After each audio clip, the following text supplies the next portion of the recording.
Hello, guys. Is the Nerdquest Podcast here with another crazy awesome episode. I'd like to remind you guys that we are not affiliated with the Nerdquest indie movie coming out.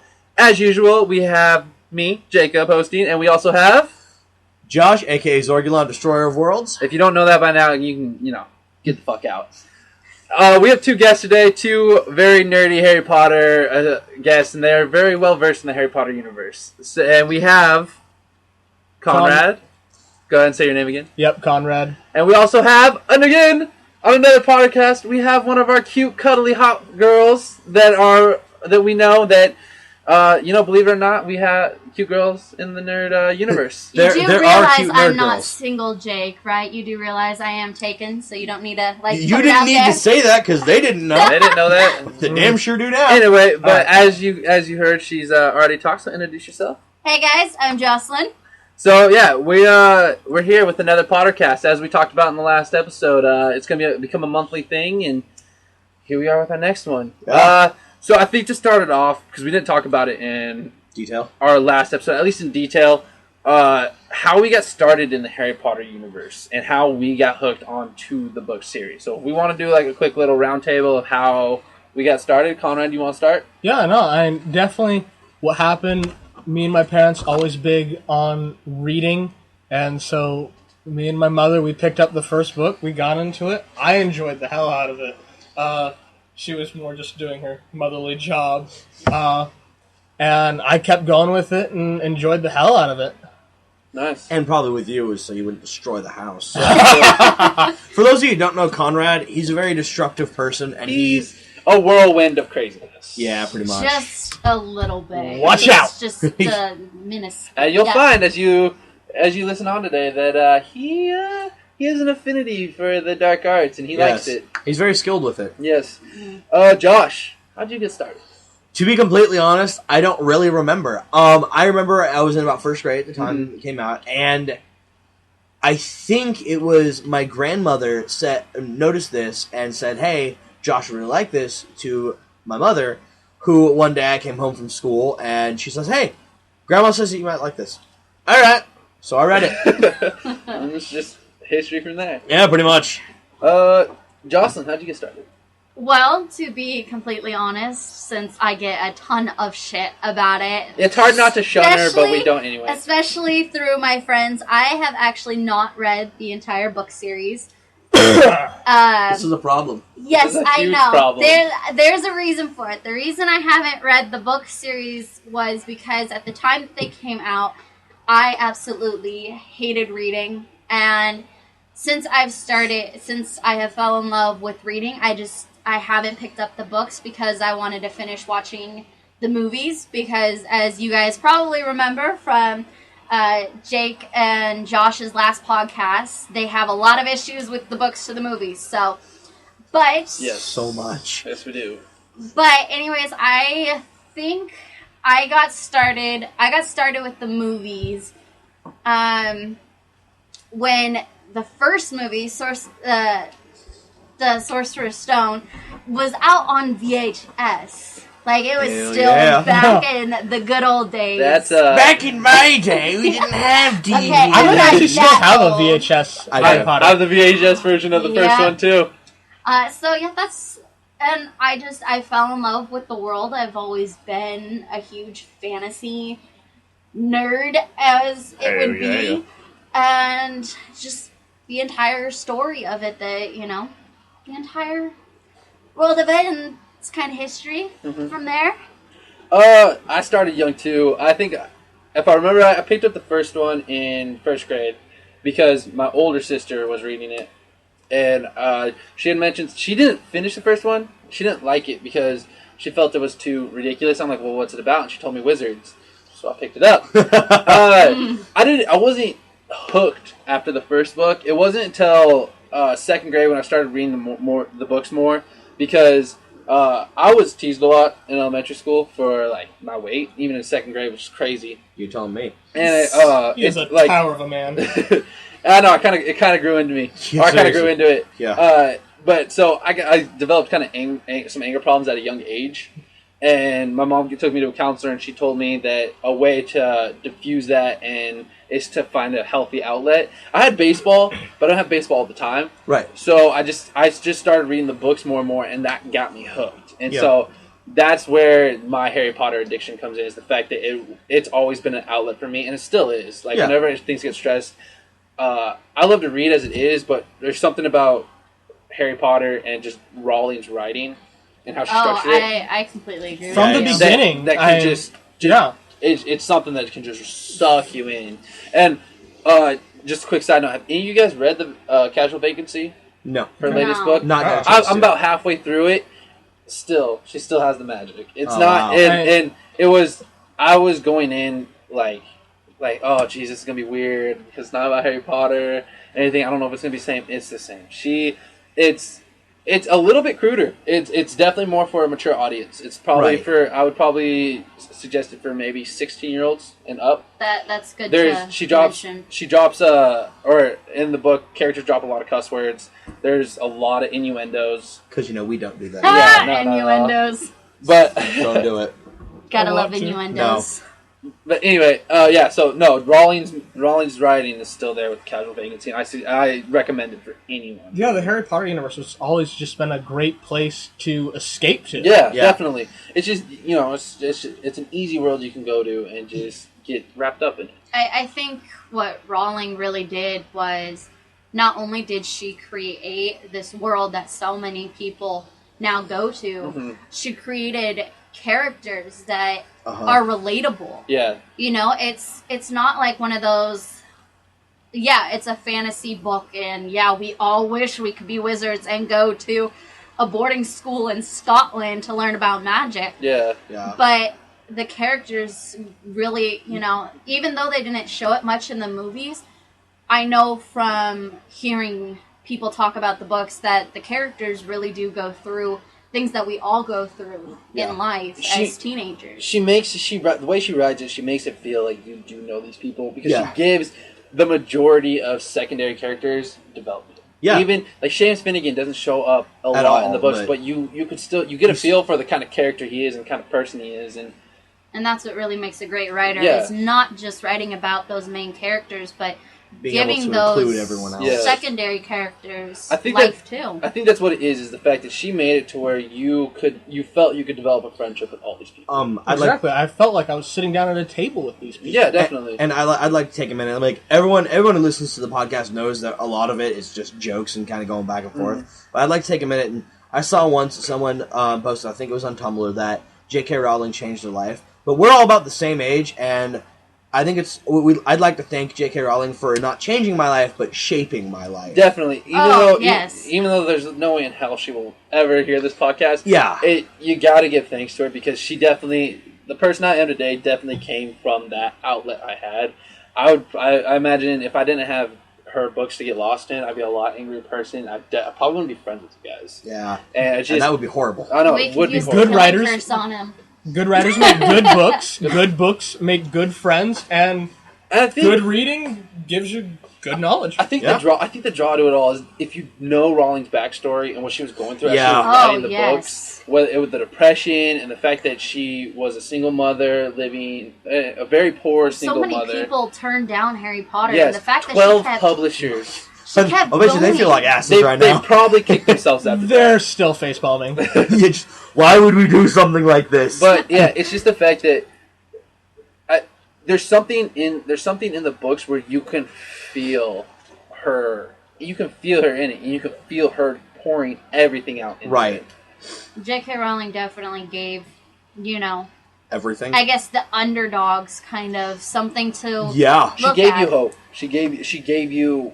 Because Harry wasn't, just through the movies, speaking from my experience, Harry wasn't that type of person who was super popular. He was a hero to many people, but there were times in the movies where he was absolutely hated. But at the same time, though, he did start as it's the boy that lived. The boy that lived. He silenced entire rooms and halls with just his name. The other thing was like that first time that his name gets called, boom. Yeah, the whole hall. Oh no, I'm not saying that. It's the fact that before he found out he was a wizard, he was treated like crap. He was treated like crap. He was treated like nothing. And it wasn't just by the people he was living with. It transferred out to the outside world where it was friends of the family, friends of the Dursleys that were treating him like crap. And then even when he found out... Even when he found out that he was a wizard, you know, he went into this whole entire new world of people who know him, people who respect him, or a lot of the people respect him for being the boy who lives. And then he gets to Hogwarts, and he has to go through what a lot of kids have to go through. He never let it go through to his head. That's also because he was treated so terribly at the beginning. He learned not to take anything for granted. Think of a kid that was treated by loving parents, and they open up a vault and they see all the money they have left to them. Dibs. Well, yeah, exactly. think of I don't need you anymore. Yeah. Think of all the power that's going to go to their head, and then they go to Hogwarts and they find out how popular they are in the Wizarding world. That creates the popular people. Yeah, but he didn't let it go to him. He could have hung out with all the pompous, pure blood wizards. He had the opportunity. He had the opportunity. Yeah. He had the opportunity to join up with Draco Malfoy. One of those very first scenes in Hogwarts, Draco extending his hand to Harry. Yeah. Harry's foreshadowing much. Yes. I think I'll pass. But at the same time, though, what I don't like about Harry, and this is the very, very small thing, is that he may not purposefully flaunt it, but there are times where he did villainize himself, or he did let his ego flare. He took advantage of it. Yeah, he did. Like Ron, I'm sure he might have been like, "I want to feed this poor kid." Yeah. But he busts out all this money. Hey, look what I have. Yeah. And then another time, not really another time, but it starts out that all these people are like the boy that lived. But then as they get to know Harry, and as Harry starts making very human mistakes, they start to dislike him. He becomes human. Exactly. In their eyes. Well, this whole time he's been alive since he defeated Voldemort, he's been basically a god in the Wizarding world. Right. But then once he descended... People start seeing the person he really is, and start seing that, hey, he's human. He's a normal dude. He's a normal person, and he's human. He's not exactly what you guys are expecting him to be. Exactly. Yeah, you guys pretty much said it all. Yeah. We have non-questions. We have, and once again... These make us so happy. It is. Non-questions. Because they can feed us questions. Them naughty questions. Naughty questions. But we do love these questions because they do help a lot with directing the podcast and keeping us centered on at least one thing instead of going on random tangents, which still happen. But when we have questions, but we have something to come back to now. We always have something to come back to. Once again, they're all anonymous, but whoever you are, I'm sure you're probably listening. Thank you again. We appreciate it so much, and it does mean a lot to us. And people that are listening, we encourage it so much to ask us questions. Actually, I'm going to double check. I don't remember if they were both anonymous. And throw in your input. Whether it doesn't have to be a question technically, it could be like what you felt, or you could point out part of the podcast and throw in your input about how you felt about it. And you know what? Next podcast we'll read it. Yeah, and we'll put it in, and then we'll thank you. We want to give recognition to people who are helping us right now with this. Okay, is the dead horse done? Dead horse is done. Okay. So Jake, do you want to start with some of the questions? Yeah, I think we can start with the questions. All right. So we got. First question asked by Anonymous, all these are, is what are some of your favorite spells? Like, what are some of your favorite spells from the Hogwarts world? I don't know why this spell always drew my interest and my attention. I just liked how useful it could be in a duel when it came down to it. I've always been a fan of Sectum Sempra.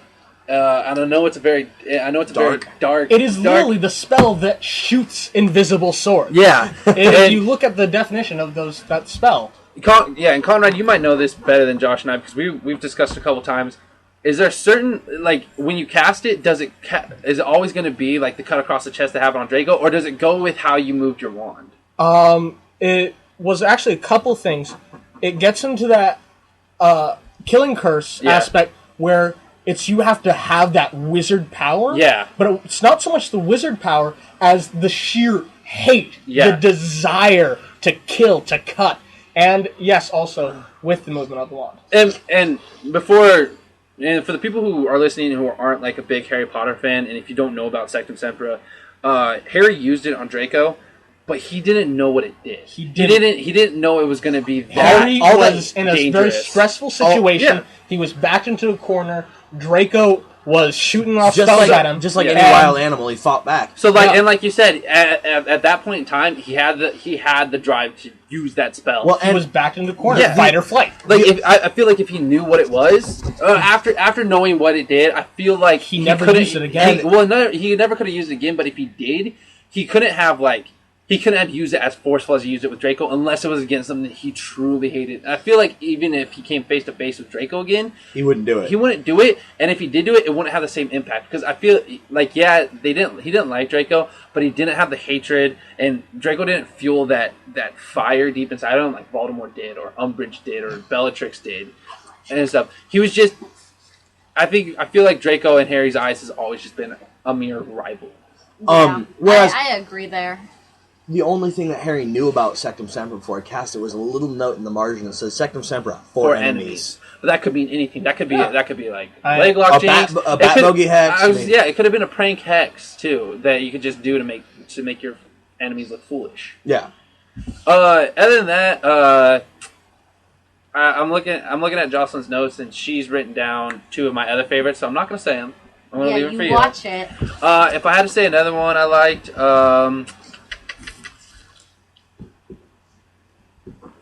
you know what? I'll pass it on. You guys go ahead. Sure? Yeah, go ahead. Okay. I just wanted to make a note for those of you who don't know. Sectum Sempra was, I believe, invented by Snape. I think that was. Was it for sure invented? I don't think spells are really invented, but more like Lupin, like Merlin. Yeah, Lupin said in the 6th book that he's never really heard of anybody inventing a spell, but spells go in it. Spells are like a fad; they go in and out all the time, like Levicorpus. Yeah, so it could have been. So with my misinformation, Sectum Sempra could have been discovered by Snape. It was literally invented by Professor Severus Snape. It was. Okay, then. 10 So points it was. to Ravenclaw. So it was. Okay, hey, before we start, Josh and I's houses and what houses we think. I think I would be in Gryffindor. Josh, you think you'd be in Ravenclaw. Yep. Before we go any further, you kind of figured out what Jocelyn thought her house would be. So Ravenclaw. Ravenclaw. All the way. Conrad, what do you think? What do you think? It's not what I think, it's what I know. Oh God, just finish the damn... Answer the damn question. I'm gonna yank your Slytherin. Thank you. Slytherin. Oh, Yeah. Slytherin all the way. Cold, calculating, ready to conquer. I'm gonna pull your beard out. Just, Your Billy Goat. Alright, Billy get Goat back is on track, you Yes. guys. Okay. You see, you guys really need a woman No, we don't. on this Yes, we do. podcast I so do. that you can be directed. I'm loaded. Yeah, I think MCAT said the same thing on our last podcast. Regardless, well, we do get back to it eventually. Anyway. Yes. Anyways, okay, so I have two favorite spells that I absolutely love. The first one is Expecto Patronum for several reasons. Not only is it a really useful spell, but I also kind of have a soft spot for having pretty much your soul being shown as an animal. What is your Patronus? My Patronus is a wolf. What's you very your much. Patronus, Conrad? Me and Josh, we joked in the past about it being a straight up basilisk. Oh, The only reason we're not saying that is because we've never heard of a Patronus taking the shape of a magical creature. Yeah. A magical creature. So, and it is very possible for my Patronus, if it is just a Muggle world creature, it would probably be like a python. That's kind of funny. Probably. Black Mamba goes like poisonous. I've never thought about that before. The fact that, but you make a good point. They've never mentioned how. Well, it's not that they've said it can't happen. It's that they've only shown ones that are animals in Muggle Yeah, world. For animals. Patronuses that we've seen otters, stags, Lynx. Scotties. horses. Yeah. Name it, and it's big. It's Unless never a it's magical It's creature. all I been mean, in Muggle. Ron- Unless it's like just a straight up light form Yeah. of the Patronus, it has always been non-magical creatures. Yeah, Right. like Ron's was a terrier. Yeah, his it was, was a I think his terrier. was a Scottish Terrier. Yeah, which are awesome. Josh, what would yours be? Well, if it can be magical creatures, I could see it being like a Chinese lung dragon, because they're fierce, which I can be, and they're prone to bouts of rage, but they also represent wisdom and patience. Yeah. Admittedly, patience I'm lacking in, but if it's just a straight up Muggle creature, I really have no idea. Honestly, Jake, you've joked about mine being a sloth before because I'm so lazy. Elephant. I would say that you, with the way that your personality is. Oh man, rhino.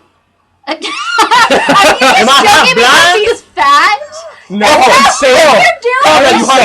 I'm saying Josh is big, but he is also strong. He moves once he gets in motion. But you also have to realize Josh is also, at least towards me, because he's like my brother, he's a cuddly teddy bear. And me. Inside. He's that way towards me. Yes, okay, you guys, guy love, right. Yes. Well, okay, so based on that, I would say elephant, possibly, because that kind of fills both criteria. Yes. Wisdom. Yeah. Elephants never forget. I do, though. Or maybe I could see a dog, because dogs are known for loyalty, and that's the one characteristic that I have above all else. If I am loyal to someone, I am rabidly loyal. Yes. My favorite animal has always been a husky, and so I assume that's what mine would be, because huskies are one of the most loyal dogs you can have. Right. Yep. And I'm very loyal when it comes to family and friends, and they're also very brave, and I consider myself a brave person, so I would go with the husky. And then if it was a magical animal, I'd probably go with the hippogriff, only because that's the only animal I really have any knowledge of. So I'm just gonna step in here too, because you guys all had your 3 minutes of fame with your Patronuses. Damn straight. Mine would definitely be a white wolf for a normal. They're all white. They're all kind of white. Considering that there are pretty much balls of pure white light. Well, yes, but you would have a white wolf. I am gonna Avada Kedavra your ass. Seriously. Whoa! Let's not use that kind of language. Someone get Shacklebot on the phone. Trago her wand. Now you were going to do what? Without a wand? But yes, it would definitely be a wolf. I've always had a great love for wolves. And that's pretty, That's pretty much it. That's pretty much it. Wolves are very, very family oriented. Magical creature. It would probably be. It would have to be a unicorn. I think, even though I have to say that I am not as pure as a unicorn, I'm not that good, but I think it would be a unicorn. Okay, quick aside about unicorns. Everyone thinks of them as this little fairy creature. No, they're kind of badasses. Yeah. What do you think the horn on their head is? It's a weapon. I mean, come on, people, use your brains. I thought that's where rainbows come from. But then again, also there is one little mythology about unicorns that they only approach virgins. Harry. Okay, but hang on. He was 11. Okay, I guess. Okay. Okay, so that would make sense. Wait, but also Draco, Hagrid. Who else was there? The dog. We've seen Hagrid. It's Hagrid. Come on. Like, I love the guy, but you've seen him. Yeah. which kind of brings up a quick side note. Oh, headcanon for Jake. No. No, you have to do the headcanon. Yes, we have decided that because Jake... A little bit of backstory. Jake is a tall man. He's what? You're 6'2"? 6'3". 6'3". He's taller than I thought he was. Yeah, he's tall. And he's tall, but he's also, broad shoulders, a big guy. And without being fat, that's the key. I used to be fat, but I've slimmed down a little bit. Then you took an air to the knee. I'm still pudgy. So, yeah, he still has little baby fat. So then we were joking about our Slytherin friend Conrad spreading the rumor that he was half giant. And then I came into the car because they had to pick me up at my house today. And I decided that for headcanon, for Jake, is that he is the cousin of Hagrid. I'll take it, I guess. Well, Hagrid's kind of a badass. Hagrid is a badass. Hagrid and I'm his favorite student. half giant. Yeah. Jake is probably like a quarter giant. Yeah. We think. Headcanon accepted. All right, Totally fine. way off topic. So yeah, cousin of back to habit. Jocelyn's favorite spells. And I only have one Hang more. on, I was saying something else. Oh, hang on. Since we were talking about virgins. We were talking about virgins. Oh boy, I'm not sure I want this to continue. Oh gosh. Just real quick. We don't have to go in depth about it. I just want just a quick yes or no. Do you think that there's like a student sex life at Hogwarts? Oh Yes. yes. There's gotta be. I'm sorry. It's a number one. Boarding it's school. a boarding school. 2, guys can't go into girls' dormitories, but girls can go into guys' Yes. dormitories. Okay. And with the guys, like, yeah, they're all right there, but if your bro's about to get some, you're gonna be like, have fun. But at the same time, though, there may be a rule that guys can't go into girls' dormitories. Oh, it's not a rule; it's a spell. Yeah, it's a spell. it's They, a spell. they Yes. physically cannot. Yeah, here, quick story behind that. It's because of James and Sirius. Yeah. Okay, yeah. Anyway, Spells can be broken. but yeah. Anyway, I just wanted a quick Yeah. gauge on that because I feel like there's gonna There's be. got to be. There's gotta be. gotta Have At you least- seen how Lavender Brown acts towards Ron? Yeah, that's true. Anyway, your next spell. I guess last, whatever, is Accio. I think that is an incredibly useful spell. Yes. And Yeah. just in Oh. general, in everyday life, just to say Accio, whatever, Chips. Accio cell phone. I think that would make people This very is why I'm easy. fat. I love.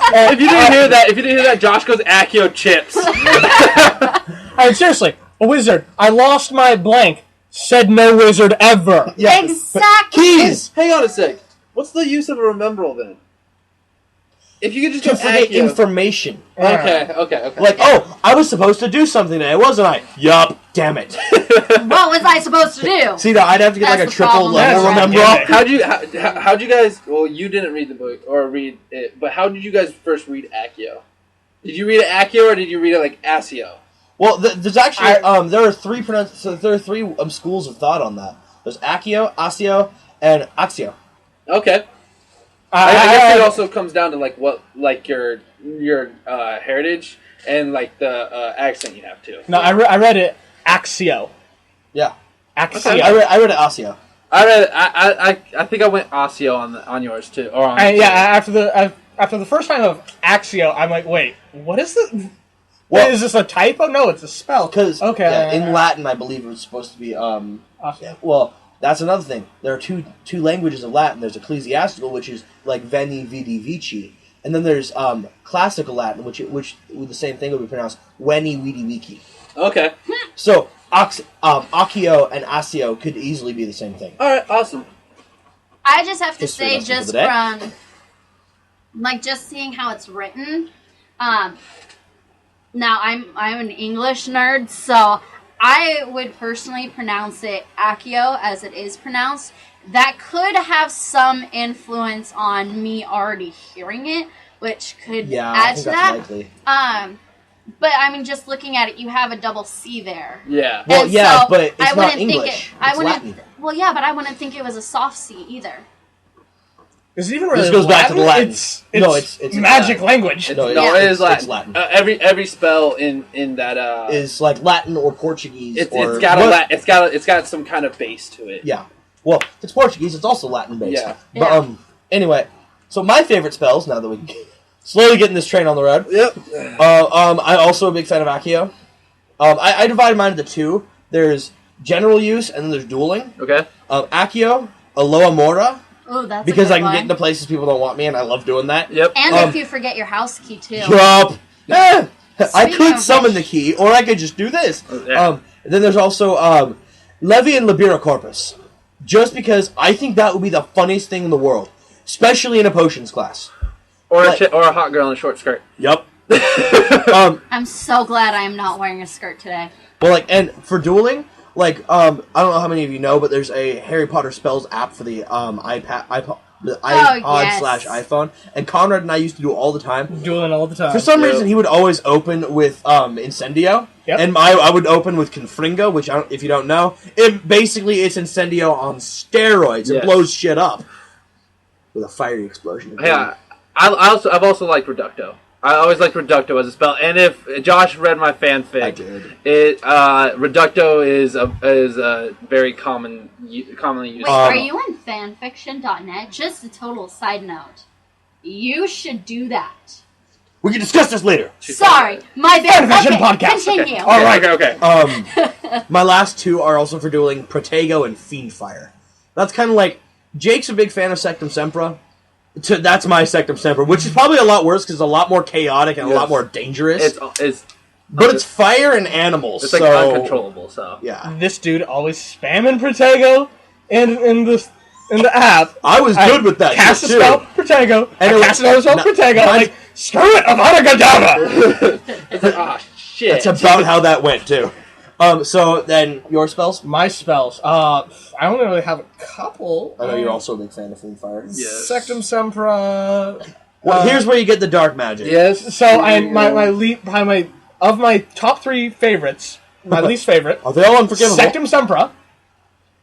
My second favorite, Serpent Sordia, that Draco, when Draco threw a snake at Harry. Yes, remember that was that. a good one. But my final one, when I read this in the book, and I'm so upset that they didn't actually give us a spell. They only say what the spell is, and that's Fiendfire. I read that in the book. I'm like, I cannot wait for the movie to come out. I want to see how I he does actually this. think that the incantation is the same. I believe it's also Fiendfire. No, sure. no. There is no actual spell word for Fiendfire. It is just Fiendfire, and I think for what it does, how powerful it is, how uncontrollable it is worse than the three Unforgivables. For the simple fact that it can be cast as easily as a basic charm, but only with extreme experience can it ever be controlled. And if you can't control it, bad stuff's going to happen. But I also think it goes back to the three unforgivable curses where it's talked about you need to have the determination, you have the drive, you need to have all that to cast it. I think I think that comes down to it too. You have to be able to like summon the power to cast that. Evidently, if you are a powerful wizard / you're experienced in casting it, you can actually control it. Yeah. Dumbledore did with the Inferior. Yeah. Oh yeah, dude. Well, was that Fiendfire though? I believe it was. No, that was Fiendfire. I don't think it was Fiendfire because it didn't change into animals, which is a big thing of Fiendfire. It doesn't. I think when you can control it, it doesn't change into animals. But no, wait. But Fiendfire is also dark magic, and that's not Dumbledore's shtick. I think with when he used it, I think Dumbledore's capable of everything. Dumbledore is capable of it. Capable, I but want willing to to. I want to say he used Fiendfire. It doesn't. I don't think He clearly used fire of some kind. And I don't think it and said a whole lot of fire. I don't think it ever says that or what spell he casts. He used it non-verbally. And so he just waved his wand. It was just way too big to be an incendio. Yeah, and so that's why I think it was Fiendfire. And if I remember, I'm in the middle of reading the sixth book. I just haven't got there yet. I want to say Harry said something about a phoenix erupting from his wand, like a fire phoenix. That's possible. So I think he used Fiendfire. Or it could have been Fox taken off. I remember there was a long time ago, me and Jake, we got in a spell battle over Facebook. I remember this. I was there. No, and someone else had said something. I was there. Days like these, I feel like a Slytherin. And I'm like, yeah, Slytherin! That was Kai. That was Kai. And then Jake, Slytherin's a piece of crap, blah, blah. Basic argument. And very, very, very normal. And finally, spells. I'm just straight up cast some spell at him. He defends it, casting more spells over and over and over again. Finally, what I do is I cast a Fiendfire, let it go, and then a period out of there. Also, just quick aside, I remembered another spell that I'm a huge fan of, and it's Rictum Sempra, the Tickling Charm. Because I want to use that in a duel so badly. Tickle somebody? Well, no, not tickling. No, it's magic. It's magic. Well, no, but like, one, it's really hard for them to breathe, so they're not going to be casting any spells anytime soon. All I can think about right now is a Harry Potter sequel. No, true, but it's also hard to concentrate when you're laughing that hard. All I can think about right now is a Harry Potter sequel when Sirius comes in the like, oh no, get him! And then you're like, Alohomora, Nox, Alohomora, Loomis, Jellylegs Jinx, and then he blocks all three. They're like, he's too much for us. Yeah. Talenta is also fun, the dancing one. Also, I'm a big fan of a combination of Accio and Flipendo. For those of you who don't know, Accio Summoning Charm Flipendo is the knockback Jinx. we had this long discussion once, Jake and I, about fighting Death Eaters. Yeah. And I would summon their masks and then flipendo the mask back to their face. When it comes to Snap it back.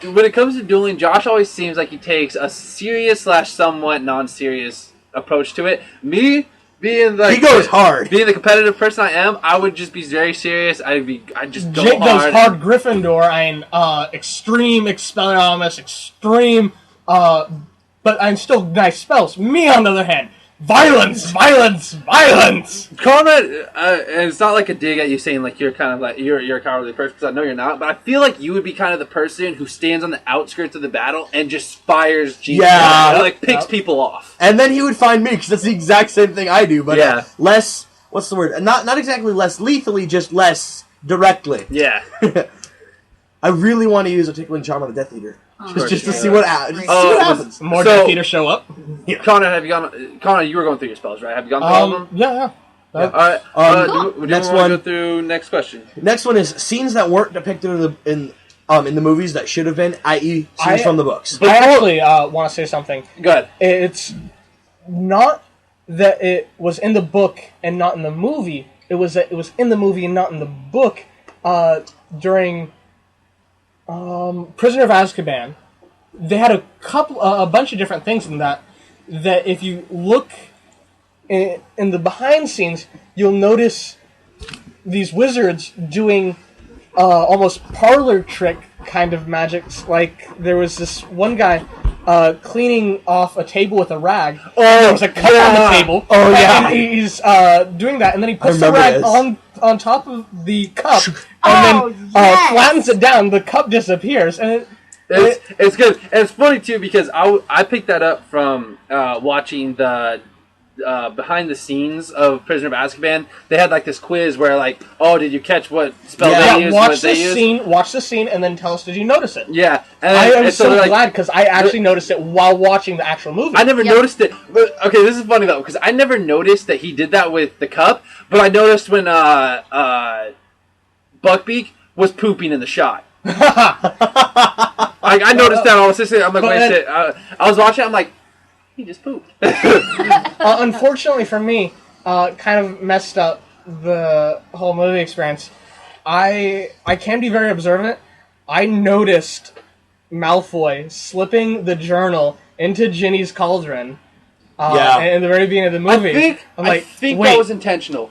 Oh, no, they did show it, but they only showed it for like a split second. Yeah. I'm like, wait, I counted only 3 books starting. Yeah. There's now 4 books. Yeah. That other book is dead black, and then the journal shows up. I'm like, that's the book that... Oh. Yeah. Okay, that's bad news. Alright, so scenes from the books that weren't in the movie that should have been.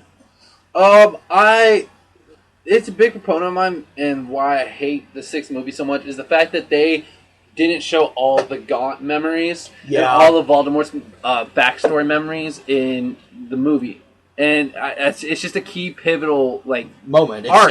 Arc in the book. It's kind of important. It's kind of the whole point of the 6th book. Yeah, is to find out Voldemort's backstory. Yeah. There's it didn't need to be in the movie, and it wasn't crucial. But I did want to see the part where Crumb shows up at the wedding and dances with Hermione, just to see how well that would have played out. And I know they filmed it, I've never seen it. But I also want to see Ron's reaction and how well Rupert Grint pulled that off. Mm-hmm. And also Harry pretending to be a cousin of the Weasleys with the Polyjuice Potion. Yes, I felt that would have been a really cool scene to watch. Not necessary, but really cool. Yeah, really cool. Yeah. Oh, you, Jocelyn? I have eyes on me. Okay. So, for my friends know, or at least they knew as of today. Yeah. I found this out about half hour ago. The first book that I actually read all the way through was Deathly Hallows. Don't ask me why it happened that way. I was on vacation when the book came out, and I needed something to read. So I had my mom pick it up for me, and the rest is history. I really enjoyed the book, but the scene that really upset me a lot, and it was kind of a big deal to me. I don't know if it was considered a big deal to the writers, but it was the sign in front of Harry's house when Harry and Hermione got there. those words of encouragement to Harry that so many people believed in him. Yeah. And the fact that that was not there in front of the house, just, it almost upset me because it was like, at that moment in time, Harry really needed encouragement. I feel like it was a big battle cry for him. Yeah. And just a real uplifter that he's like, all right. I can do this. People are behind me. I can do this. And the fact that it didn't totally ruin the movie that it wasn't in there, but it was just one of those things that I felt in the book. It really pushed Harry to continue his mission to find the Horcruxes, and it didn't happen in the books, and that was really upsetting. And like Jake said, with the Polyjuice Potion, with Harry being a cousin of the Weasleys, I think that would have been awesome to see in the movie. Just the whole Tonks Lupin thing in the seventh one, their love story, and then their son. Oh my gosh, I wish that is completely omitted from the movie. Yeah, another thing. It wasn't absolutely vital, but it was pretty big. But it played something that the readers enjoyed. It played a part in Harry blowing up on Lupin and getting really, and like them having kind of a small falling out. Did Lupin hit him in the movie? No. He sent a spell at him. I want to hit him physically or with a spell, because I'm pretty sure in the book Lupin did hit him with a spell. He sent a spell. I don't even think the argument wasn't even in the movie. Yeah. No, it was a little bit. I don't remember it. There was kind of Lupin's like, hey, I can help you. He was being like a super nice guy about it, and Harry's like, no, you can't. Harry wasn't like, no, you can't. Harry just told him no. He's like, I got to do this, and then Lupin was understanding. In the book, it turned into a full blown argument. Right. Another thing that I really wish they would have done differently was the epilogue. I feel like they could have done a better job with it. I thought a really nice touch was the boy who played Albus. It's not true. Before you even say it, it's not true. Are you serious? I'm dead serious. It's the same thing with the whole Nagini thing. Nagini wasn't the snake that Harry let loose in the zoo. Nope. Rawlings came out and said has opposed both those rumors. Okay, then I take that. I've never heard the second rumor. The second rumor is that people pull out this, make it look like she said this quote where like, oh, I'm really surprised people don't connect the fact that Nagini was the snake that Harry... That one I've heard. Oh. No, okay, the second rumor was that the boy they casted to play Albus was also the boy who played Baby Harry in the first movie. But it's not true. So that could just kind of like takes it all away. Anyways, I wish they could have done a little bit of a better job. And actually said that Harry became an R. Yes. Yeah. Also, what I did like about the epilogue is the fact that the girl that plays Draco's wife was his girlfriend in real life. Yeah. Tom Felton's girlfriend. Cool. That's a cool little touch. That was confirmed, and you can see like it didn't take much. All you got to do is look up Tom Felton's girlfriend, and then they show like side to side pictures of her. So that was my only thing. I know that they wanted to make everybody look older, but I almost felt like they looked too old. I feel like they did a good job. I disagree. People were talking about how like, what they should have done is they should have just casted older people to play the characters. And I'm like, no. Because one, it would have looked really, really bad, and two, they were at that age where like they all kind of look they were starting to show some weight. Harry, don't shave. It was a big deal. I think that epilogue scene was not only a big deal for the entire fan base, just because that's the ending, that's it. But it's a big deal for those three because they have been with it forever, and the fact that they had to be in that scene, they couldn't have cast older people to play them. The feelings towards the epilogue in both the movie and the book are the extremes. It's either you love it or you hate it. Yeah, I felt like they did justice in the movie. I think they did a good job, but personally, as a movie watcher, as a Harry Potter fan, I think that the ending kind of just flatlined. I mean, all right, I've defeated I it killed Voldemort. Let me walk back. Go. There's people injured. I hope he gets better.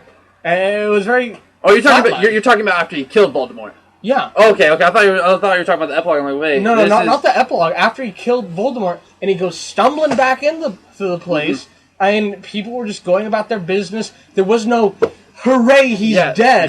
That's another thing I didn't like about the 7th movie, was the fact that in the book, the duel between Harry and Voldemort, the final one, it's in front of everyone. Yeah. And everyone's watching. And it's like it's almost like a schoolyard fight where they're surrounded. Deal. They're surrounded by people. Yeah, a schoolyard fight. Yeah, and Well, but in the movie it was just them one-on-one, and then he walks in, and I agree with you. Like they said, it's like everybody's just happy, or everyone's calm now. There's no but there wasn't no joy, and there wasn't an uproar. No, thank God he's finally defeated. I think they should have pulled a kind of like Star Wars moment.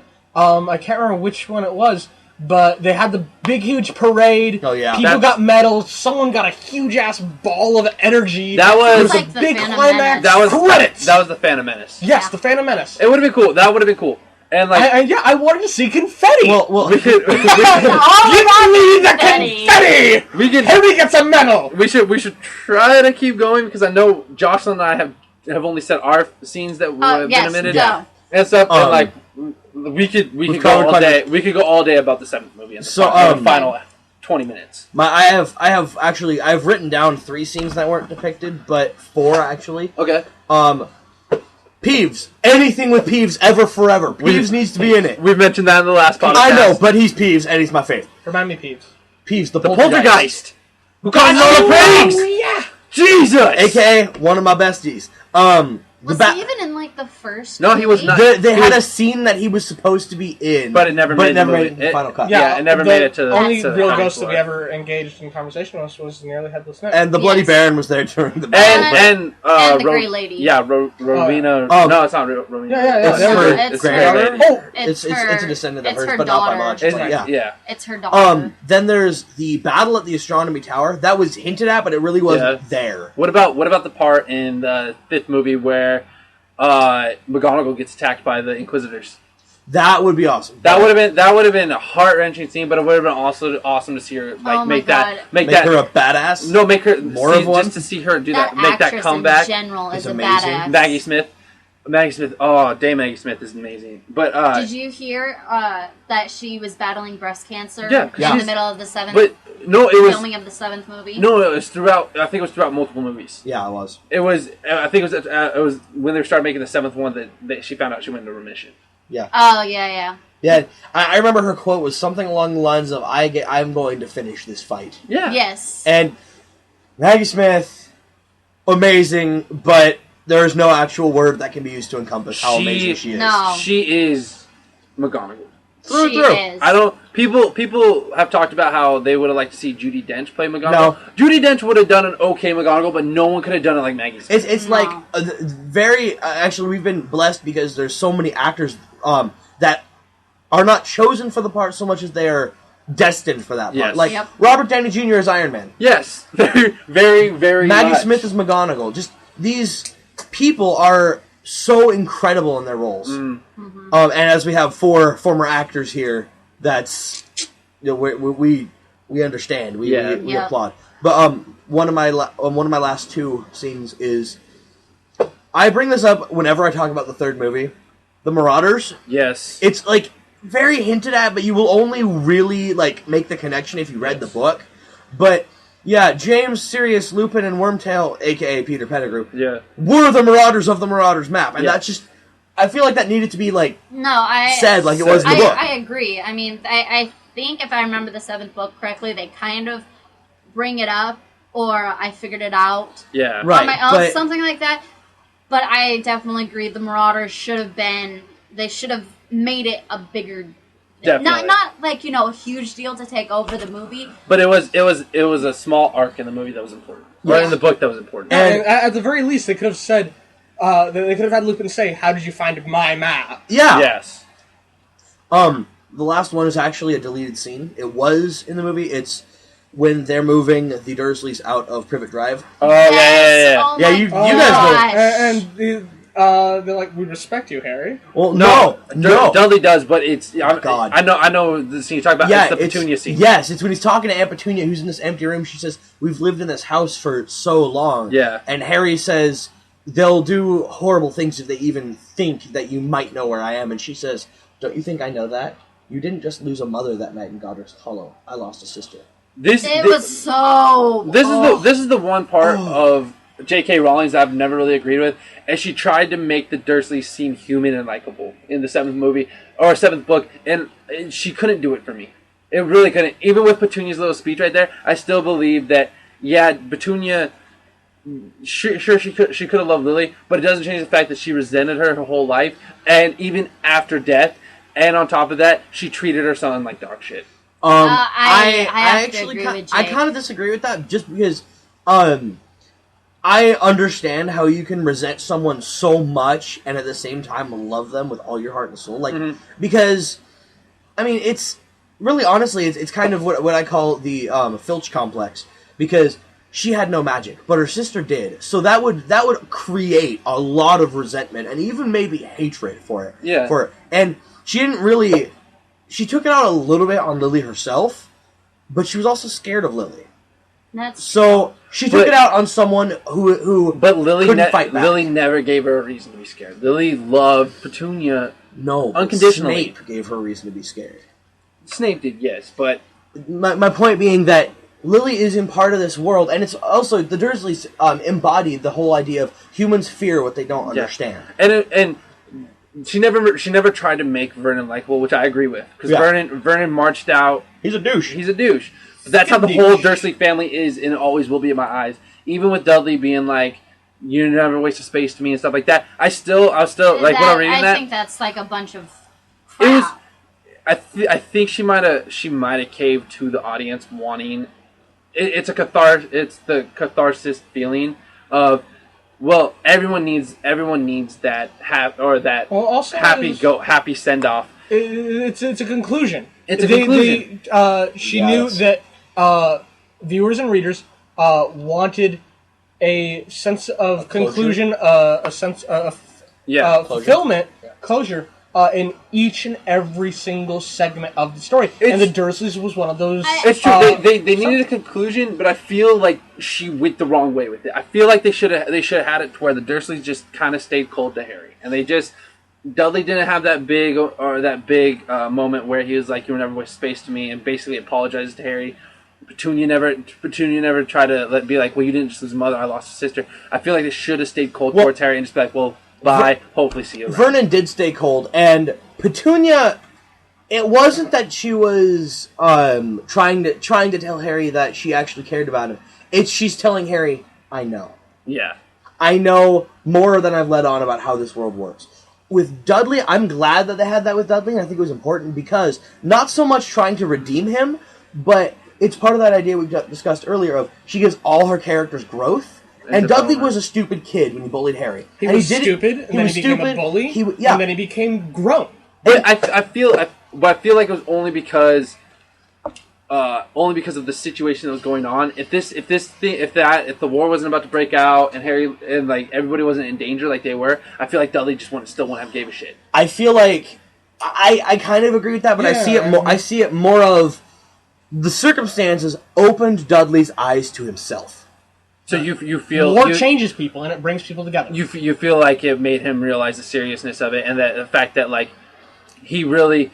The fact that Harry may not be coming back from this, and so it made him simple. And it's another thing is like I noticed this when I moved to LA is with Dudley and Harry, it's Harry may not have been remotely close whatsoever. No, but they were always there. It was the proximity is the thing, and the fact that he may never be there again is a huge thing. Okay, I see what you mean. And I mean, Dudley and Harry, they grew up together. Yeah. Regardless of how they treated Harry, Harry has been at that home since he was born.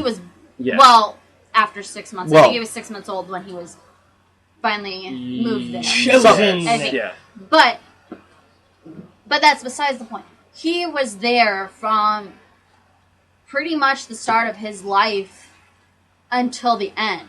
Yeah. And I completely agree with Jake in this, is that, I felt like it was almost forced in some ways, but in other ways, I also agree that maybe Dudley took a real look at himself with the war. And yeah, it may never have happened if there was no war, but the fact of the matter is that there was a war. Yeah. And Dudley looked at himself and said, "Oh shit. This is my cousin. He may never come back.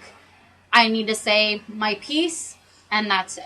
And I don't feel like it was forced so much as it was sudden. Like, in terms of the character, I feel like, because he realized... She could have built it up. Well, yeah, but I think he realized more of, like, it was okay, when you hear about disasters, like, over on TV, or, like, you hear about them, the gravity isn't really there. But when they're being moved out of the house, because he's like, oh, shit, people with powers that I can't even begin to comprehend are going to have a war. And I might get caught in the crossfire. My cousin, who is the only family that I know of that is close to my age, may die fighting. He deserves respect. Yeah. Yep.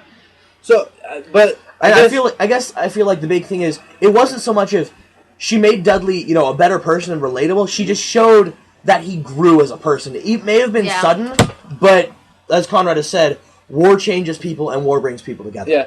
Just real quick, I don't want to go into detail about it. Just another scene that I hated that they omitted from the movies was the beginning of Half-Blood Prince. Yeah. That was, I won't go into it, but I felt that it was just another reason. The addition of Hermione's scene. Oh my god! Beginning of the 7th movie. Yes. Oh my god. That was never in the books, and I know that's like way off topic because we have Conrad's but scene. it can be. Yeah, it can be. Hermione just... only told Ron and Harry, "I had to erase my parents' memory." Yeah. But seeing it was just so powerful. It was. I was going to point out the whole fact that the beginning of Half-Blood Prince kind of set the tone for me. It's like, okay, I'm not really going to enjoy this movie. No, you're not supposed to enjoy it. It's going to be a movie where I was like, this is not going to live up to expectations of like what Order of the Phoenix did for me. But what they did with Hermione at the beginning, where they showed, her, it set the tone, and the fact that like that how serious this movie is going to be, and the fact that this is the circumstance, yes. the theme, the circumstance. It's serious. I may have cried. I may have cried. It was, essentially, it was just setting the tone and letting you know that how like the heaviness of this movie was going to be. People will die, and you will not be happy. Yeah. You will leave crying. Yep. Yeah. You will take it. You started watching it crying. You left it crying. No, you started watching it crying. You left bawling. Yeah, that's true. Where are my eyes? I can't remember if they did put this in a movie. I'm pretty sure they didn't. I can't remember what book it was in, but there was like a ghosts ball. Yes, and certain Nearly Headless Nick's Death Day. It was 400th Death Day. It was in book 2. Yeah, in book 2, and in the book, I had just so much fun reading about it. You got at least Harry went there. I don't think he took it was all 3. It was the golden trio. One thing that I just enjoyed was in the book you've got one of the ghosts that like flies through the buffet table with his mouth open. Yes. And one's like, could you even taste anything? Kinda. More the memory of it. I can't remember even if the scene they had a little bit of it. Plot. No, they didn't have a little bit of it. No, because they had. I do remember. No, they had the headless hunting in it. Yeah. They just bust through a window. Yeah, it was in the 3rd movie. I did love the headless hunt. I can't join the headless hunt because I'm only the headless. And let's move on. Yeah. But the ghost party, it was just so entertaining. Yeah. To read the book. Which kind of fits the tone of the first two. Anyway. I did notice that the scenes we all mentioned were from the last 2 movies, or last 3. Which we're not like angry about it for the most part. I am a little angry about the Marauders. Yeah. But it's just this would have been nice. And Peeves. No, I'm angry about Peeves actually. I'm pissed about Peeves. I'm angry about Dobby. I'm angry about Dobby and his omissions from the movies. I know. We know how I feel about Dobby. Let's just move on. Go back and listen to the other one. You know how he feels about Dobby, and you know how I feel about it. So we won't go into it. Oh, the way that they Dobby.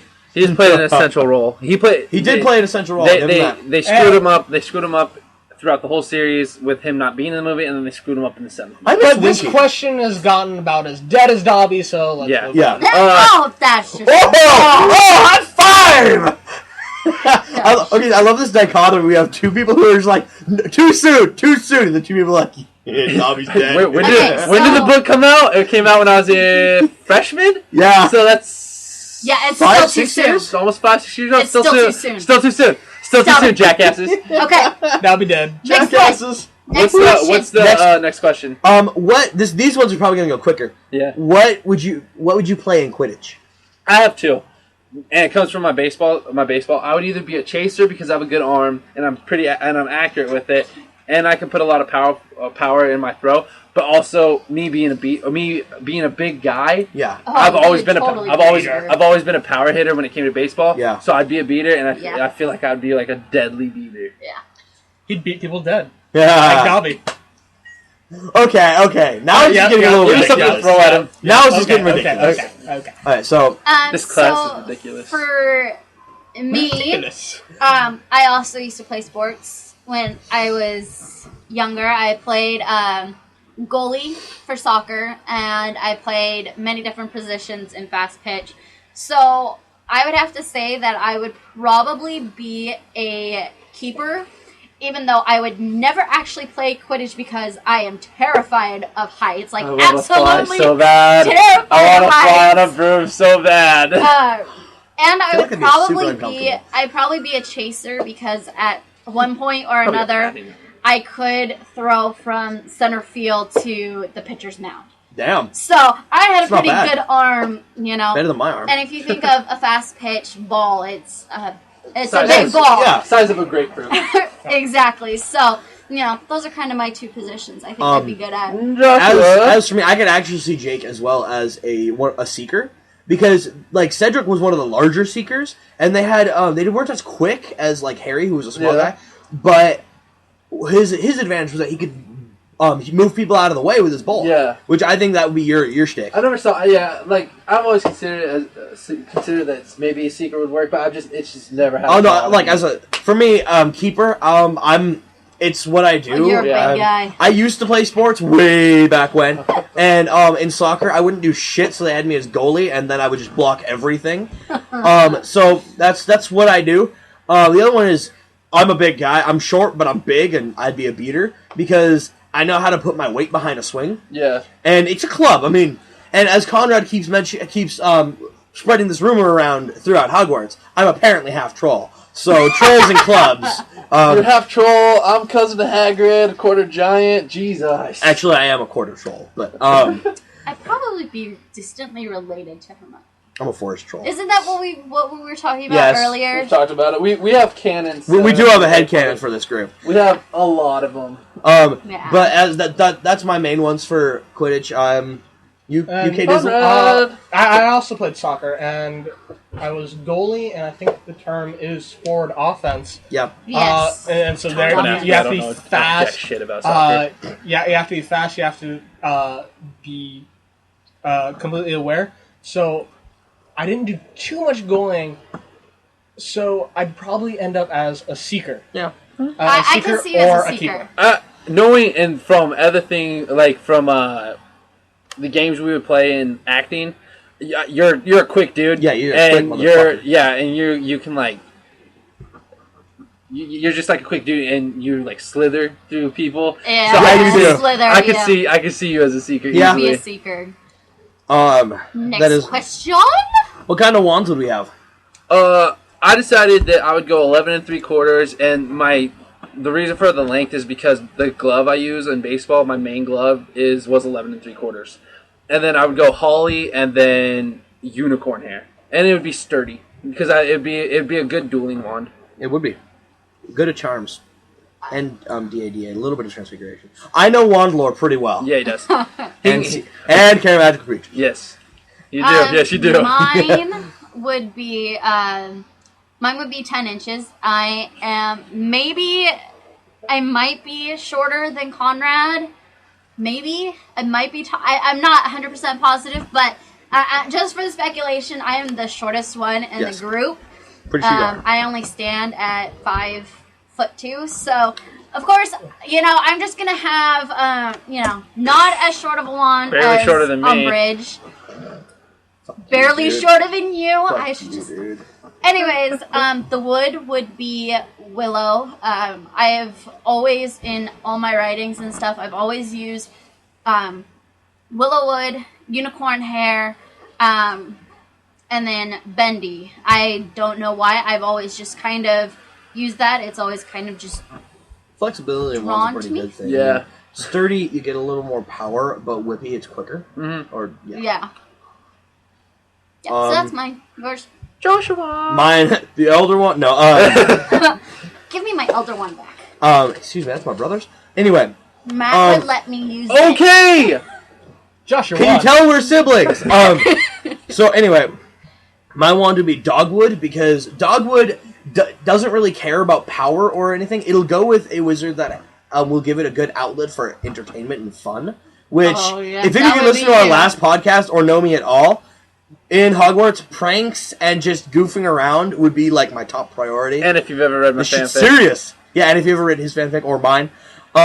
With a billywig stinger, because that's also, it's good for charms, which Levicorpus and Accio and all of these fun charms are usually used for that, so I want a billywig stinger, and about 11 inches but whippy, because in a duel, I'd be slinging spells really quickly. Yours. My wand. He's got an interesting one, and it's for the most part illegal. Interesting. So, illegal. Most part.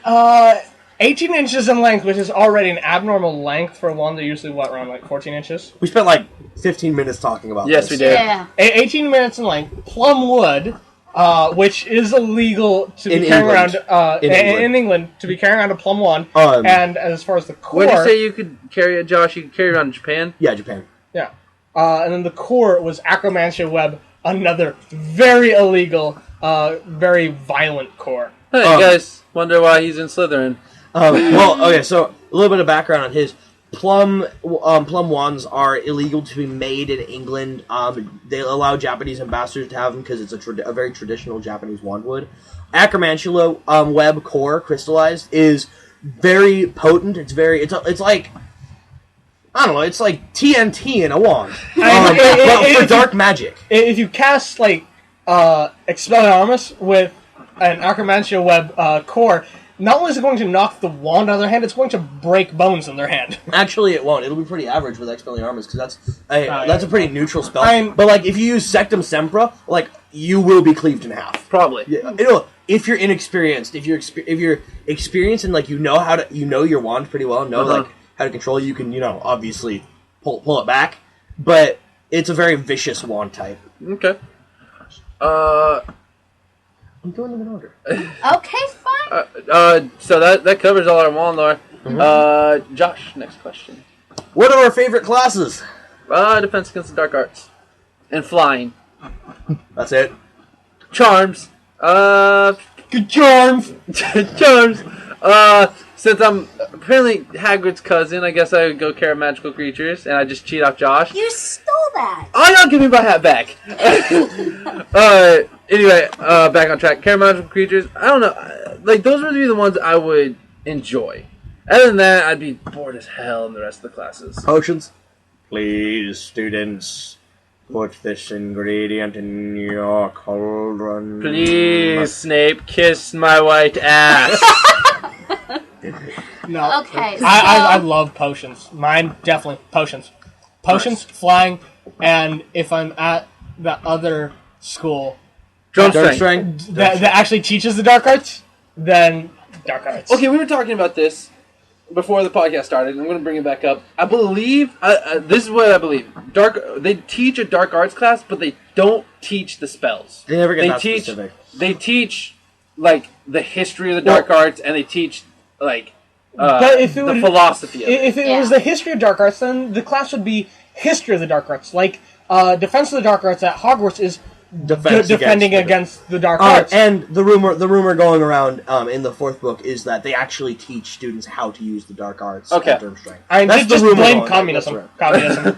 Stupid communism. But as for me, my favorite class of all time would be Care Magical Creatures. I would only enjoy flying if I could fly a dragon or a hippogriff. I would enjoy flying right hippogriff. there, Twinley, right there. Dude, okay, so I will play Quidditch on Dragonback. That's how I'm gonna be. That's how I'm gonna be. Dragonback Quidditch. I feel like it's the most hardcore thing in the world. If Quidditch is like soccer, then Dragonback Quidditch would be like football. Rugby. It'd be rugby. Yeah. Hey, not to mention a hell of a lot more deadly. Yep. Fire! My second and we've lost another quaffle. We've lost another audience stand. So my second favorite would probably be Charms, just because you can learn so many fun things in Charms. I've mentioned, I'm pretty lighthearted, and Charms is basically the lighthearted class, and I feel like me and Flitwick could be bros. Be sure to flick and swish the shit out of that wand. Oh, and then I feel like if Jake and I were in the same class and we were in Charms, all the short jokes ever. Well, Flitwick, no need to be short with us. And couldn't hear you down there. What was that? But like it'd be all in it'd be all in fun.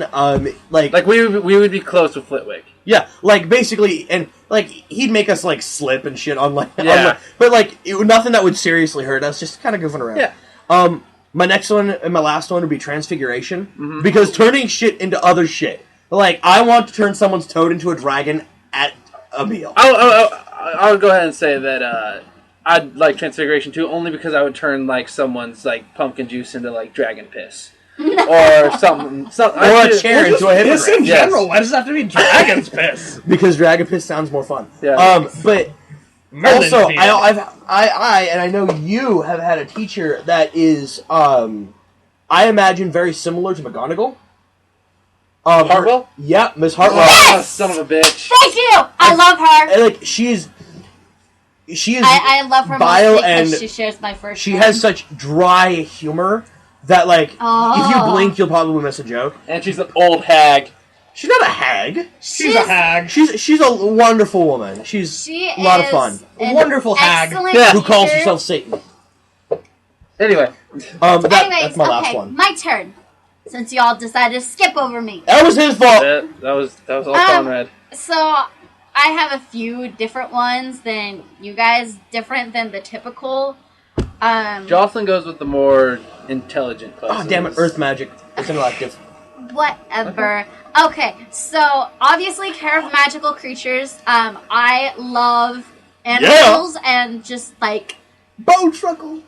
Magical creatures. It's magical creatures. I would also. It's like chilling in my room. Go ahead, Justin. I have the floor. Sorry! Jesus Christ. Jake and I were motioning about a pet Hinky Punk. Shush. I feel like it needs to happen. I would also, I'd also love to take astronomy. I love stars, and I'm such a night owl. Mars is bright tonight. I would fail that class so quickly. Yes, I and know what do you see? Mars is bright That's why tonight. I'm in Ravenclaw, and you're in Gryffindor. I'm actually also in Ravenclaw. Yeah, that's I'm in Gryffindor. I'm the creative. I'm the creative side, though. Yeah. But I'm also creative and intelligent. Oh, Jesus. Sorry. Keep the sibling rivalries out of the podcast. I would also, because of intelligence, I have a pretty good feeling that I would end up in advanced potions. God, potions! I actually would love potions. Funny 'cause the also, AP class. ancient studies and study of ancient runes. I am a huge history and English buff. Anybody who knows me knows that I'm an English and history buff, and those two would just be like the best classes to Second take step for myself right now. ever. Yeah. Get me also, first. Hey, I'm talking. I'm sorry, we're talking about how we'd rather kill ourselves than go to that. I would learn Celtic Ogham from ancient runes, and they'd be like, "Peace, bitches." I have two more. Can't you hold on to your pants? You have one more. No, I have two. Okay! Jesus Christ! I would also take divination and charms. Okay. Though I don't know if those would be like more on my favorite classes, but I think that they would be fun to take. So she's also a Hermione. So we've had the two female guests we've had for the PotterCast have been both like Hermiones. When it comes to our female friends who like Harry Potter, a lot of them are Hermiones. God, Kai, MCAT, Storm, Lauren. Jocelyn, Lauren. Okay, because Lauren we're would be more smart-ass of Luna. bitches. Lauren would be more of a Luna. Yeah. We'll have her on. Lauren is nothing like Luna. Bullshit! Lauren's a Luna. She's like if you combined Hermione and my mentality, So, like, Hermione's work ethic, Okay, but I want to have fun. But if you she's said Lauren is a Hermione Luna hybrid, then yes, I would agree because Lauren is incredibly intelligent. But see, we're making Luna. it sound like Luna isn't smart. I Luna's wouldn't say very that Luna intelligent, isn't wicked smart. but she's spacey, and Lauren's spacey at times too. We love you, Lauren, but you're spacey as hell. Anyway, I would say I'd probably be more of a Luna than Hermione. Okay. Just saying. Next question. If you're doing it that way. Next question. Hogwarts pet, and what would its name be? Only the 3 legal ones. I can't be breeding any basilisks or dragon, and neither can him. No. Meaning Conrad. I would probably either go with a barn owl, or is there such thing as? I just thought about. Is it called a horned owl or something like that? Great horned owl. Yes. Yes. Great horned owl. I would have a great horned owl, and I'd name him just for the hell of it, and because I'm a smart ass like that, I would name him Voodoo. Go to that voodoo that you do so well every time you sent a letter. That's what I would do. It'd be like 3 a.m. I just pictured Josh doing that in a room as an owl flies off, and his mom comes in and is like, "Go to bed." Yup. I would definitely have a barn owl named Artemis, or my boyfriend and I have a black cat named Lucy. It's short for Lucifer.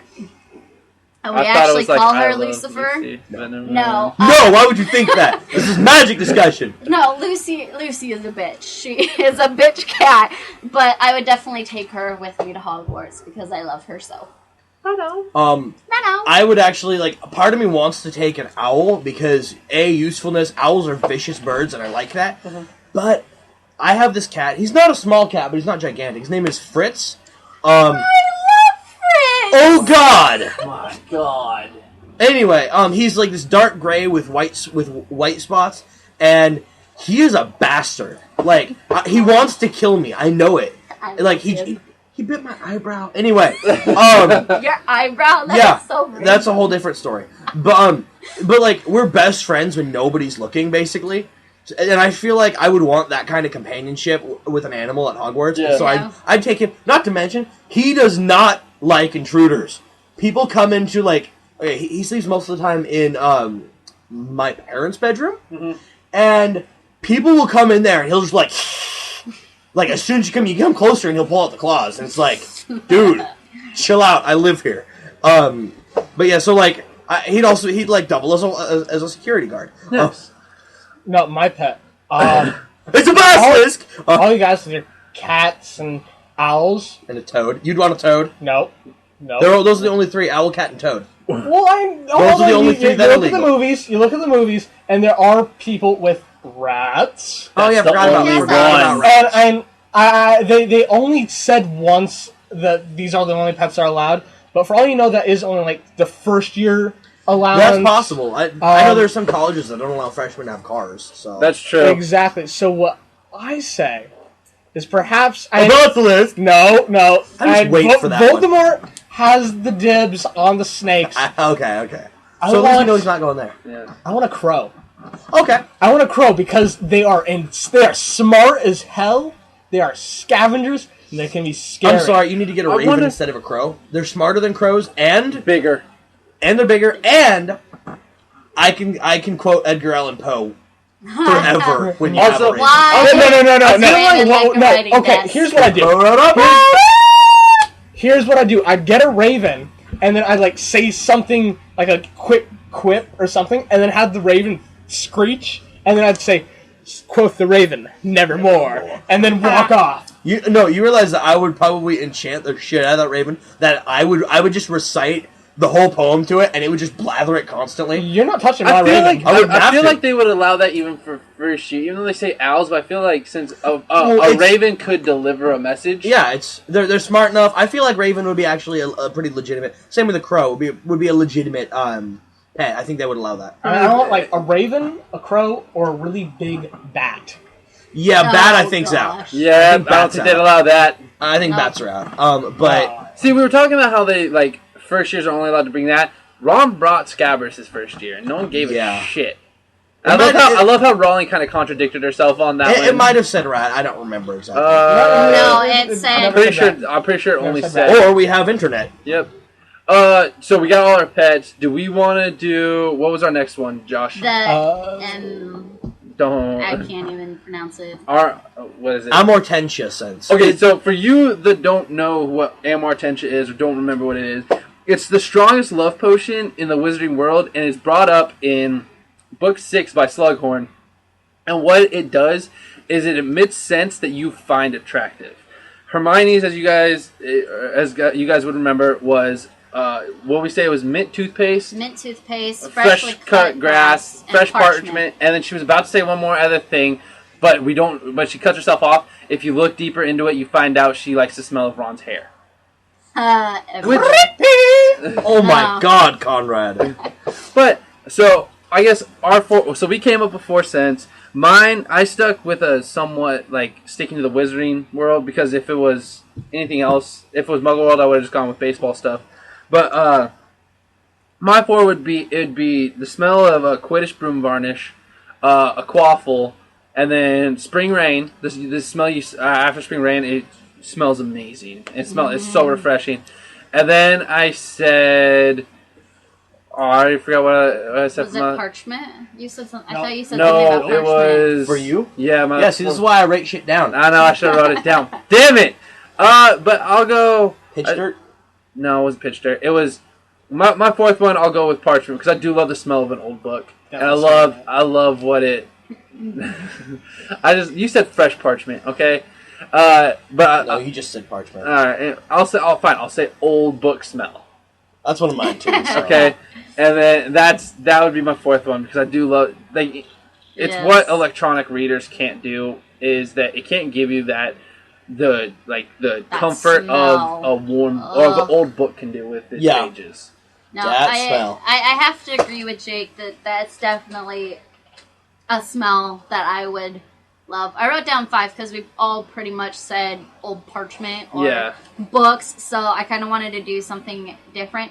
I love the smell of cupcakes or cakes in general, just baking. I love that smell. I also really love the smell of vanilla. It's such a warm scent to me. Like Jake said, also spring rain. Just after rain in general, it smells good. And the crisp smell of snow. Yeah. I love that smell. The almost scentless smell of... Yes, and it's so crisp. And just right before it snows too, it's like there's this crispness to the air. I've always noticed that you can almost... I don't know if you guys just said it. You can almost smell it in the air before it actually happens. Yes, you can. The night before, it smells like snow. The night before when you go to bed and it snows the next morning, you can almost smell it. Yeah, you can there's something in the air that you can smell. It's like it's gonna smell. Yeah, so those are my 4. Mine are vanilla, but I do love it, and there's another reason which I won't get into. Pine, specifically old, wet pine. Mm-hmm. That's a good smell too. Old book, alternatively baking bread. Oh my God, yes. And fresh taffy. I don't know how many people have actually gone to see taffy being pulled and boxed fresh taffy. Yeah. It smells so good, and it's sweet, and it's just it's amazing. You're making my stomach grow. Most of mine are food related, woman. No, for me, gluten-free food. No, I said baking bread. Campfire smoke. Oh campfire my smoke? God! Wood smoke. Yes, I almost said Conrad. wood smoke. No, not really. Wow. Okay. Campfire. Try to keep PG. Oh my gosh, Jocelyn, get off of me! Oh, Jocelyn, no, you have a boyfriend. Oh, Jocelyn, don't go there. I came back and bit you in the ass, didn't it? Like lightning. No, I'm actually a little embarrassed. Campfire now. smoke. I'm gonna go shoot the killing curse on me. I think you need to talk to your boyfriend about something tonight. Oh Jesus, get to your damn smells, man. Campfire smoke, not wood smoke, but campfire smoke. We are talking about amortentia. As long as it's not gas-based, you dumb fuck. Leather. Leather's good. Let's see here. And then it was I love it. rusting iron and wet asphalt. Wet asphalt, it's weird, but it does smell kind of good. Yeah. It is weird, but it smells good. And the iron smell. The iron smell. Oxidizing. Yep. So, oxidizing iron. So, next question, before Conrad starts having an orgasm, is what are some of our favorite lines from the books and movies? Okay, from the book, all-time favorite line, it made me laugh so damn hard. And I used to get made fun of because I would laugh at books during class during like sustained silent reading. I didn't give a shit though because it was a damn funny line. It was a damn funny line. I'm not gonna remember. I'm not gonna tell you what the setup was, but it was just Ron saying, "Why in the name of Merlin Saggy left?" and then he gets cut off. But I've always found that line to be freaking hilarious. And I had one for the movie, but it's universally probably one of everyone's favorite line in the Harry Potter Forest. And its happiness can be found even in the darkest of times if one only remembers to turn on the light. Yep. But I'm gonna go with another one. Really simple. It's when it's at it's in Order of the Phoenix, Department of Mysteries, right before Sirius goes.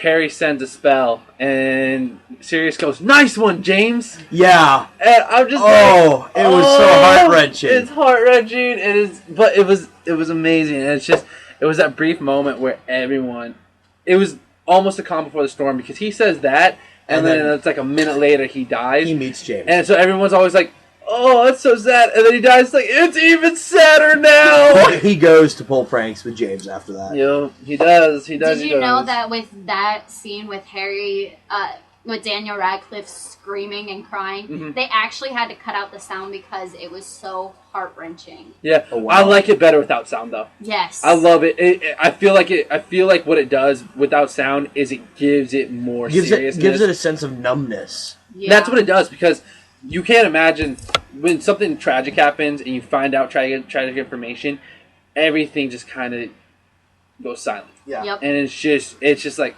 what's going on? And you kind of lose senses of a lot of stuff. Everything.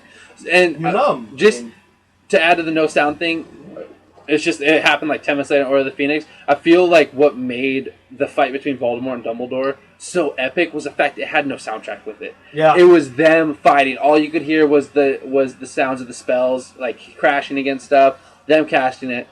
And the soundtrack could have made it epic, but I felt what made it even more awesome and more badass was the fact there was no soundtrack. Right. It was just pure fighting and all that. It also kind of brought out what makes fighting difficult. Yeah. You can hear the grunts and the pain. And, Justin, your favorite lines? My favorite line is obviously the one that Jake said earlier is happiness can be found even in the darkest of times if one only remembers to turn on the light. Can we just not bring that up because I'm pretty sure that's everyone's. Okay, but we're just gonna universally agree that that's everyone's. But as Jake and Josh were talking, I was trying to think of a few other ones, and one of the ones that I really liked from the book was Snape saying "always," but I think that's also another universal definitely one. Another one. I just think that's just a big thing. Yeah, we can allow it with you since you haven't read the whole series. But that's not the one. The one that I really like was also from Dumbledore, and it does not do to dwell on dreams. Oh yes. Yes. I love that one. I love that one for so many reasons, and it's true. It applies to everybody. If you just are going to sit there and think about your dreams that you have, but you don't do anything, you're never going to accomplish those dreams. And it's something that you need to do. You can't just dwell on them. Yeah. You have to do something in order to make those dreams come true. Yep. So, yeah, your turn, Josh. I have a couple of them. One of mine is in the 5th movie with Umbridge and Snape. I'm pretty sure this is also one of everyone's. And you applied for the Defense Against the Dark Arts position before? Yes. And you were unsuccessful? Obviously. Love it.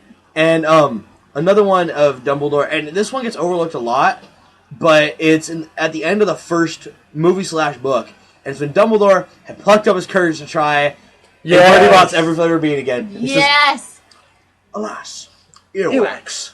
Yeah, and from the book, there was one, it wasn't a line that was said, But to me, like, okay, in case you guys haven't noticed, I love Peeves. One of my favorite characters. But No. So chances are it's one of his songs. Or No. one of his little sonnets. No. Really? It's when Fred and George are leaving. And above all things, Peeves flies out, and as they're flying away on brooms, Peeves snaps off a salute to the boys. And I could feel the tears trying to arrive. It was just Peeves, Which is why he needed to be in the movie. right? And that and Peeves during the Battle for Hogwarts, fucking awesome. But anyway, so yeah, there's that, and then there's the now somewhat underground famous Petunia line between which we discussed earlier. And yeah, I love the line, regardless of anything else. It's a very powerful line. It reminds you that Harry isn't the only person in this universe. Mm-hmm. That's true. For me, from the movie, the very first movie, 5 simple words. Well, give it a whirl. Okay. I was trying to say like... When Harry gets that first one, he's like, I've never held one of these before. Well, give it a whirl, yeah. And he's like, what am I supposed to do with this? And Ollivander. he has this look. Oh, yeah. So he just looks up and he's like, what the fuck am I supposed to do? What am I going to do with this stick? And Ollivander just... Well, give it a whirl, and just boom. Nope, and then nope, that's not it. Ollivander Just put it is down one of the before you most just- underrated characters. I'm gonna go ahead and say just that whole scene with Ollivander and just his Yes. replies and reactions to all of Harry's stuff is just like Nope, definitely not. Right. definitely up there for my favorite lines. Yeah, well, and he's just one of the most underrated characters in the entire universe because he's Yeah. so cool. Yeah, he is. You got any other ones, Conrad? Oh, I can't think of it. Oh, whenever Crumb calls Hermione Hermione. Hermione? Yeah. God, Herman! Oh, that's a Harry Potter sequel. Yeah. But, yeah, so that's a little more you guys have seen of our Harry Potter knowledge and how we feel still have about one the Harry more Potter. question. Oh, we do? Yeah. Yeah. Who all from Hogwarts during that time period could we see ourselves hanging out with? I would see myself hanging out with the twins.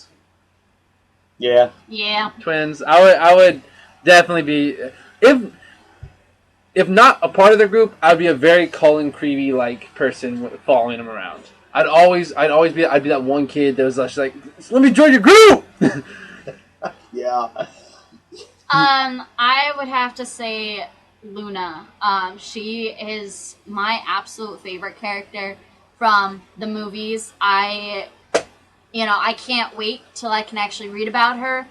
But the whole story behind the casting of Luna is another thing that just, like, Oh my god. brings tears to my eyes. But I love Luna Lovegood, and me and her, we'd be best friends. I also want to throw out real quick.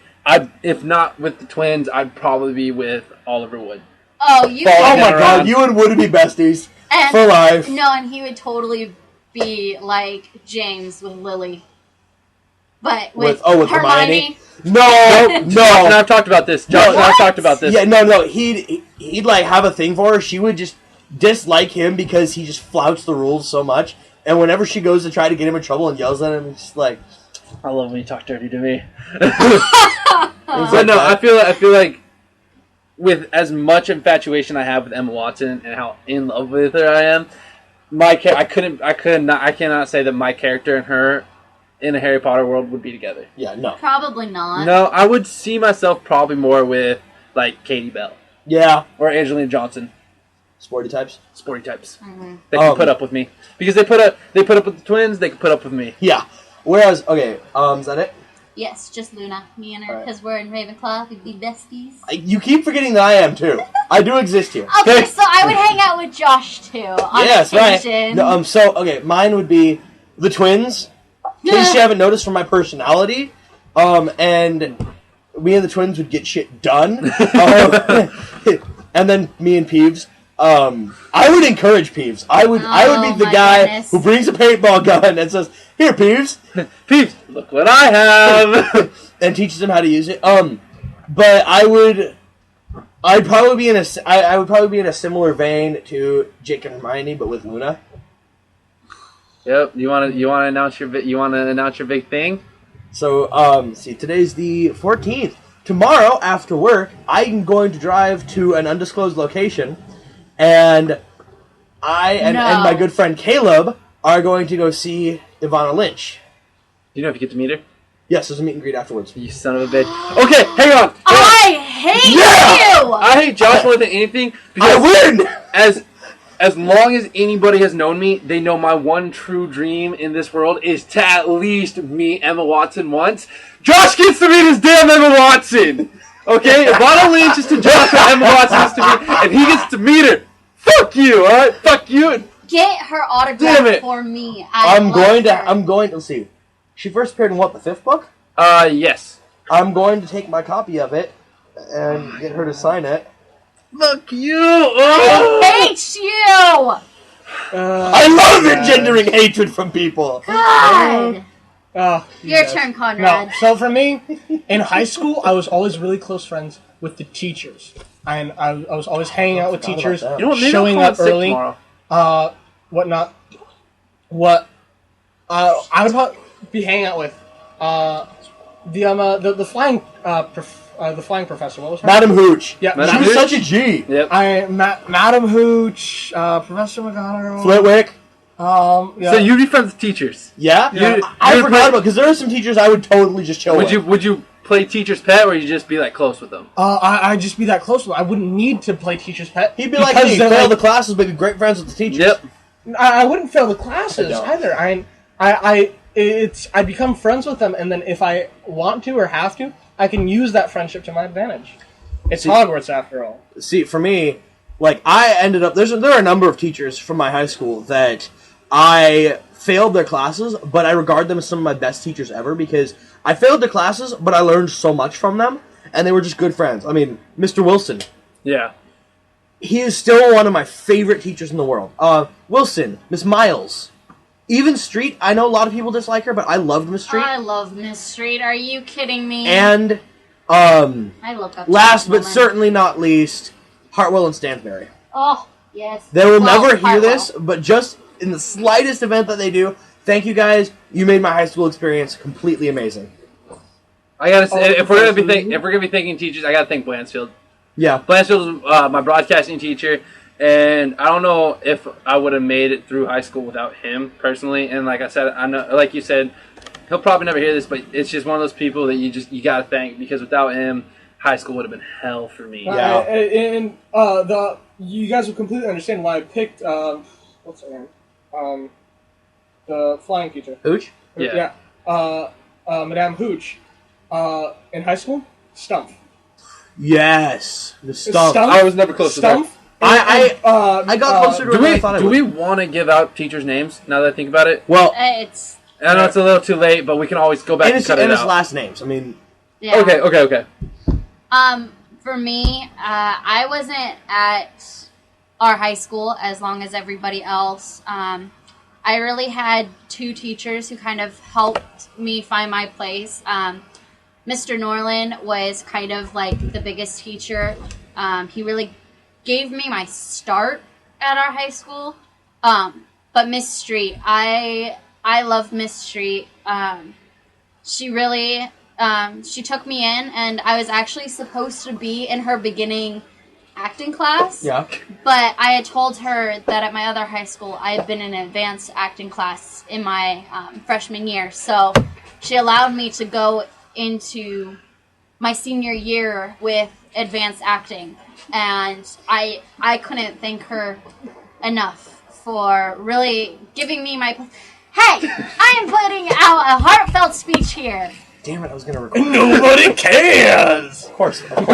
we do care, but the reason why she's yelling at us is because Conrad and I were having a duel.